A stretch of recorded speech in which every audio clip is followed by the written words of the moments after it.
तो चलिए स्टार्ट करते हैं। 1.1 का प्रश्न नंबर 2 को हल करेंगे। तो चलिए स्टार्ट करते हैं इस वीडियो को। स्टूडेंट्स, प्रश्न नंबर 2 में हमसे क्या कहा गया है कि दर्शाइए कि कोई भी धनात्मक विषम पूर्णांक 6q + 1 या 6q + 3 या 6q + 5 के रूप का होता है, जहां q कोई पूर्णांक है। तो चलिए इसका सॉल्यूशन करते हैं। देखिए, सबसे पहले हम क्या करेंगे कि जो इसमें हमें दर्शाने के लिए कहा गया है उसको हम मान लेंगे। इसमें हमें धनात्मक विषम पूर्णांक को दर्शाने के लिए कहा है, इसलिए इसको हम मान लेंगे। तो यहाँ पर हम सबसे पहले लिख लेंगे कि माना a एक विषम पूर्णांक है। ठीक है, हमने विषम पूर्णांक को a यहाँ पर माना है। ठीक है, तो यहाँ पर इसलिए लिखेंगे कि माना a एक विषम पूर्णांक है। ठीक है, तो ये हमने यहाँ पर इस तरह से लिख दिया। अब देखिए, ये हमने यहाँ पर विषम पूर्णांक को a मान लिया। इसके अलावा हम क्या करेंगे कि जो इसमें हमारा 6 दिया गया है, 6 को हम b मान लेंगे, क्योंकि हमें कहा गया है कि जो धनात्मक विषम पूर्णांक है ये 6q + 1 या 6q + 3 या 6q + 5 के रूप का होता है, ये हमें दर्शाने के लिए कहा गया है। इसलिए जो इसमें हमारा 6 दिया गया है उसको हम b मान लेंगे। ठीक है, तो इस तरह से ये हो गया।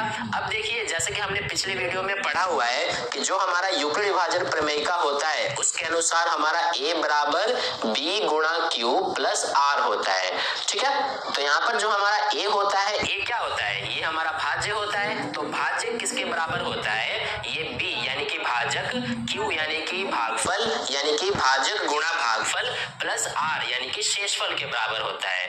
ठीक है, तो यहाँ पर क्योंकि हमारा a क्या है? भाज्य है। यहाँ पर हमने विषम पूर्णांक को भी a यानी कि भाज्य माना है। तो अगर यहाँ पर हम a में यानी कि भाज्य में हम भाग करते हैं भाजक से, भाजक हमारा b है और b यहाँ पर हमने 6 माना है, तो अगर हम 6 से भाग करते हैं तो हमारा भागफल क्या आएगा? q और शेषफल क्या बचेगा? हमारा r। ठीक है, अब ध्यान दीजिए, जो हमारा शेषफल ये r बचता है, r हमेशा हमारा या तो 0 बचेगा या फिर 1 या 2 3 4 या 5, इन्हीं में से हमारा एक ना एक बचेगा, क्योंकि हमारा जो शेषफल होता है वो कभी भी इस भाजक से बड़ा या फिर भाजक के बराबर नहीं बचता है। ठीक है, तो इसलिए हमारा शेषफल या तो 0 या 1 2 3 4 या 5, इन्हीं में से कुछ ना कुछ बचेगा। ठीक है, तो इसलिए यहाँ पर हम क्या करेंगे कि यूक्लिड विभाजन प्रमेयिका द्वारा, यहाँ पर हम सबसे पहले लिखेंगे कि यूक्लिड विभाजन प्रमेयिका द्वारा जो इसमें हमारा a है यानी कि जो भाज्य है ये किसके बराबर होगा? भाजक, और भाजक इसमें हमारा 6 है, तो भाजक यानी कि 6 लिखा, गुणा में भागफल यानी कि q है हमारा भागफल, तो ये लिखा, प्लस शेषफल के यानी कि r के बराबर। ठीक है, तो ये हमारा यूक्लिड विभाजन प्रमेयिका द्वारा a बराबर 6 गुणा q + r ये आ गया। ठीक है, और यहाँ पर जो हमारा r है ये हमारा क्या हो सकता है? जैसे कि यहीं पर हमने बात किया था, ये हमारा या तो 0 हो सकता है या 1 2 3 4 या 5, इन्हीं में से हमारा होगा। ठीक है, तो इस तरह से ये हमने कर दिया। अब देखिए, यहाँ पर अब हम क्या करेंगे कि जो हमारा इसमें a है ये तो हमारा भाज्य हो जाएगा। तो यहाँ पर हमें क्योंकि पता है कि जो हमारा शेषफल है या तो 0 या इन्हीं में से कोई ना कोई होगा, तो अगर हम r की जगह पे 0 रखते हैं तो हमारा a कितना आ जाएगा? देखिए, a बराबर ये 6 गुणा q प्लस r की जगह पर अगर हम 0 रखेंगे तो ये हमारा a कितना आ जाएगा? ये हमारा 6q आ जाएगा। इसी तरह से अगर हम r की जगह पर 1 लेते हैं तो ये हमारा a बराबर कितना हो जाएगा? 6 गुणा q प्लस 1 हो जाएगा। ठीक है, तो इसलिए अब यहाँ पर हम आगे क्या लिखेंगे, आई होप आपको ये समझ में आ गया। तो यहाँ पर हम लिखेंगे कि जो हमारा a है ये किस किस रूप में हो सकता है, यहाँ पर हम इसको अब लिखेंगे। तो यहाँ पर लिखा हमने कि a संख्याओं 6q के रूप में हो सकता है, या फिर 6q + 1 के रूप का हो सकता है, या फिर 6q + 2 के रूप का हो सकता है, क्योंकि r की जगह पे अगर हम 2 रखेंगे तो इस रूप का होगा, या फिर ये हमारा 6q + 3 के रूप का हो सकता है, या फिर 6q + 4 के रूप का भी हो सकता है, या फिर ये हमारा 6q + 5 के रूप का हो सकता है। तो यहाँ पर हम इसको लिख लेंगे कि 6q + 5 के रूप का हो सकता है। ठीक है, तो ये हमने इस तरह से लिख दिया है। अब देखिए, आगे इसको अब हम समझते हैं। जैसा कि हमें पता है कि जो हमारा ये a है, a को हमने एक विषम पूर्णांक माना है, तो यहाँ पर सबसे पहले हम लिखेंगे कि क्योंकि a हमारा क्या है? एक विषम पूर्णांक है।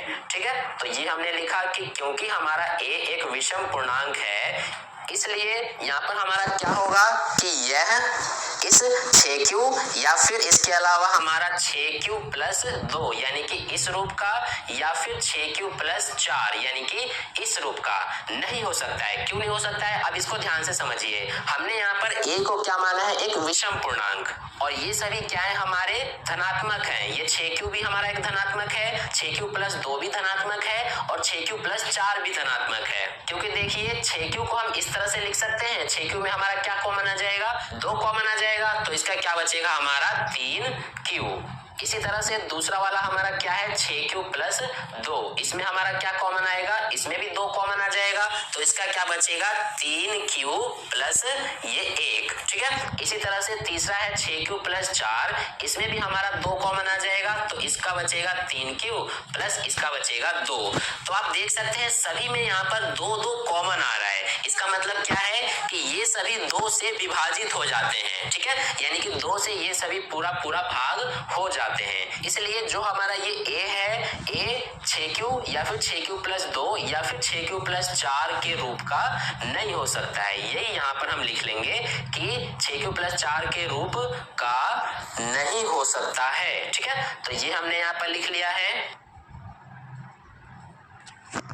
इसका रीजन भी यहाँ पर आप दे सकते हैं, क्योंकि तीनों ये जो है ये और ये क्या है कि 2 से विभाजित होते हैं, इसलिए यहाँ पर हम लिख देंगे कि तीनों 2 से विभाजित होते हैं। ठीक है, अब देखिए जो हमारा ये a है जिसको हमने विषम पूर्णांक माना है, ये इन सभी में से 6q प्लस 2 और 6q प्लस 4 के रूप का नहीं हो सकता है। इसलिए इसमें हमारे क्या क्या बच गए, 6q प्लस 1, इसके अलावा 6q प्लस 3 और 6q प्लस 5। तो यहाँ पर हम इसलिए लिखेंगे कि अतः कोई धनात्मक विषम पूर्णांक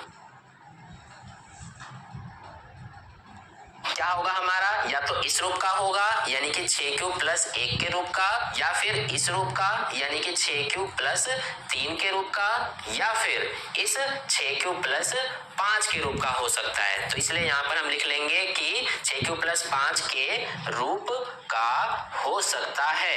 ठीक है, तो यही चीज हमें यहाँ पर दर्शाना था और ये यहाँ पर हमने इस तरह से दर्शा दिया है। ठीक है, तो इस तरह से हमारा प्रश्न नंबर 2 का हल कंप्लीट हुआ। अगर आपने इसका स्क्रीनशॉट नहीं लिया है तो स्क्रीनशॉट ले सकते हैं वीडियो को पॉज करके। तो आई होप आपको वीडियो अच्छा लगा हो। अगर वीडियो अच्छा लगा हो तो लाइक कर दीजिएगा, अपने दोस्तों के साथ शेयर कर दीजिएगा, और पहली बार वीडियो को देख रहे हैं तो चैनल को सब्सक्राइब करके बगल में जो बेल आइकन आता है उस पर ऑल वाले पे क्लिक कर लीजिए, ताकि नेक्स्ट वीडियो जैसे अपलोड की जाए उसका नोटिफिकेशन सबसे पहले आपको मिले। तो फिर मिलते हैं नेक्स्ट वीडियो में। धन्यवाद।